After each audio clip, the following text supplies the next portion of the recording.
You've probably spent hundreds of dollars on hair products that promised you more moisture, faster growth, thicker hair, sunshine and rainbows basically, and you were probably disappointed when none of that happened, and somehow you keep falling for it. So today in this video, I want to teach you the difference between marketing and efficacy so you don't keep getting got by the same tricks. Now, usually everybody knows what marketing is, and in hair care products and the hair care industry, that shows up as trending ingredients, so banana oil, rice water, shea butter. There was like a Manuka honey era, buzzwords and big claims. Even if that claim is something simple like extreme moisture or faster growth. And one of the most common ways people get deceived is with the ingredients that are on the label. For example, you might see a product advertising Manuka honey everywhere. It's on the front of the label. It's the Manuka honey collection. It's in all the ads and the emails. Manuka honey, Manuka honey, Manuka honey. Banana oil, banana oil, banana oil. And the brand is using that one ingredient to really sell the product. So you're thinking you're about to get a product full of Manuka honey,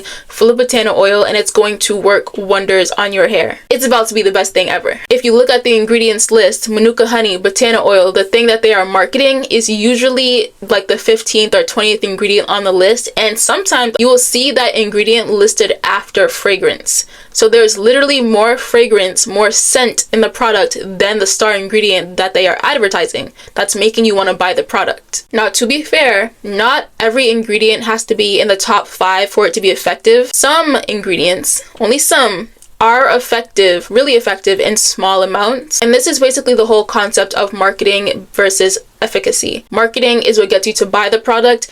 Efficacy is going to be what gets you to buy it a second time, because then you'll see if it actually works or not. And there are a few ways that you can tell if the product is actually going to do what it says before you buy it. One obvious way is, well, it might not be so obvious, but one way you can do this is by reading the reviews. No product is going to work for everybody. That's normal, that's expected. But if you're reading the reviews and in every single review, everybody's basically saying the same thing, like, yes, this product did moisturize my hair, yes, this product did help increase thickness, yes, this product did help me detangle, then you can see, okay, it's actually formulated well, and the ingredients that they are using are actually performing well with the formula. The second way you can tell is by researching the ingredients before you buy the product. Some ingredients, like stronger plant extracts or higher quality oils, like amla oil, and maybe higher quality butters like muru butter, can be effective when used in smaller amounts. And you'll usually see that with herbal extracts, so like apple extract, pomegranate extract, different types of leaf extracts and oils. So what you have to be aware of is the key ingredient that they are advertising is usually not what's doing the heavy lifting and not what's causing the product to work well. And something that you want to be aware of as someone who formulates hair care products is that if you are looking at the first 5 ingredients and you see water, and then the next 4 ingredients are fatty alcohols, so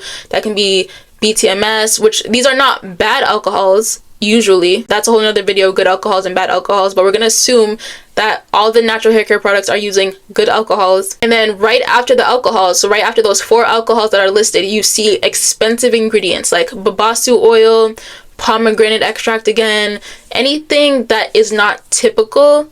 It usually means they are used in really small amounts, especially if the product is a more affordable product. If this is like a $10 product, a $12 product, you know that those ingredients, those higher quality ingredients, the babasu oil, the pomegranate, are used in very small amounts because those ingredients are very expensive. While brands do want to help you, they also don't want to be losing money. So they're not going to sell you something where they're not making a profit. And the way that they will get you interested is by listing the ingredient, but not including it in the formula in a high amount to where it's actually effective, where the efficacy is actually there. A higher priced product does not equal a higher quality product. A lower priced product will almost never include a large amount of expensive ingredients because then the brand would be losing money. Also, if you have a moisturizer that has water listed first and then you have your alcohols and there's like 4 alcohols, but the product is really thin, not like watery, but just really thin, that usually means that that product is mostly water, like 80% or higher water,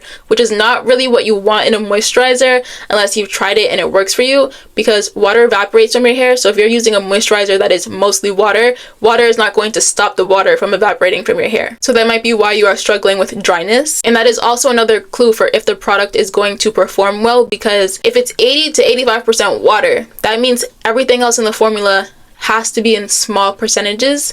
and you're just not going to get much from that product, unfortunately. You want to look at the first 5 ingredients in a moisturizer and see something going on besides water and alcohols. You want to see a butter, or oil, a botanical extract, a plant extract, something. You want to see something other than water, BTMS, sterile alcohol, cetyl alcohol. You can see a couple, but really those first 5 ingredients, you want to see different ingredients, not the same types of ingredients. Try it if you want to, see if it works for you. Go look at products that you have already bought, look at the first 5 ingredients, see if they have similar ingredients in the first 5, see if they are mostly alcohols in the first 5, and start to see what you notice. If you have yet to find a quality moisturizer, I highly recommend Capri Hair Care's leave-in conditioner. I created the formula myself, and when I did this, I really thought about what moisturizing your hair actually means. And what that is creating a barrier on top of your strand so that water cannot escape easily. I chose ingredients like sweet almond oil, sunflower oil, mango butter, honey,